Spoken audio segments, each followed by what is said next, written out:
J'ai bossé 10 ans dans la tech, j'ai travaillé dans plusieurs startups et on me pose souvent la question, mais Louis, pourquoi tu fais pas de formation? Et je vais vous expliquer pourquoi j'en vends pas et pourquoi j'en vendrai pas dans les prochains mois. Et je vais vous expliquer aussi, à mon avis, quels sont les critères pour se mettre dans la sphère de la formation et pourquoi je n'ai pas rempli ces critères-là. Les 5 dernières années étaient, on va dire, l'Eldorado de la formation. Il y a tout le monde qui s'est lancé à faire sa formation, des gens qui sont plus ou moins crédibles, avec des formations qui sont plus ou moins bâclées. Je vais surprendre personne en disant que le niveau moyen des formations était extrêmement, extrêmement bas.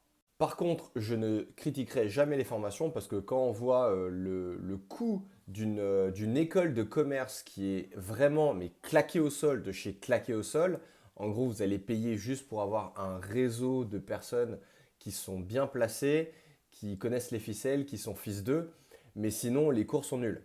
Donc à ce titre-là, dans beaucoup de secteurs, la formation est une bonne chose. Donc on vient à l'argument de pourquoi je ne vends pas de formation, parce que je veux être le meilleur. Et je considère que faire est bien moins enrichissant que faire soi-même. Et c'est pour ça que quand je travaille avec mes clients, j'ai les mains jusque-là dans leur business. Je dois choisir correctement les outils que je mets en place, je dois construire les équipes et c'est comme ça que je progresse.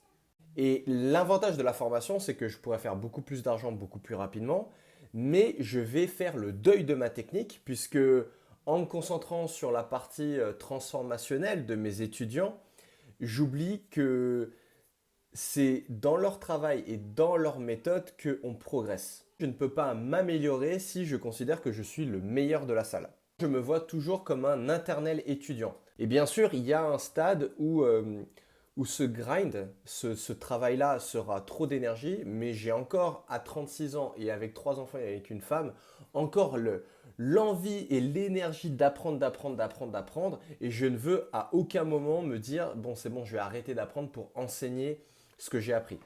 Et donc ma vision, c'est simplement, je veux être le meilleur et m'entourer des gens qui sont encore meilleurs que moi dans le secteur du marketing et des startups jusqu'à être inarrêtable. Et à ce moment-là, si vous voulez, le jour où je ferai une formation, ce sera certainement ma retraite.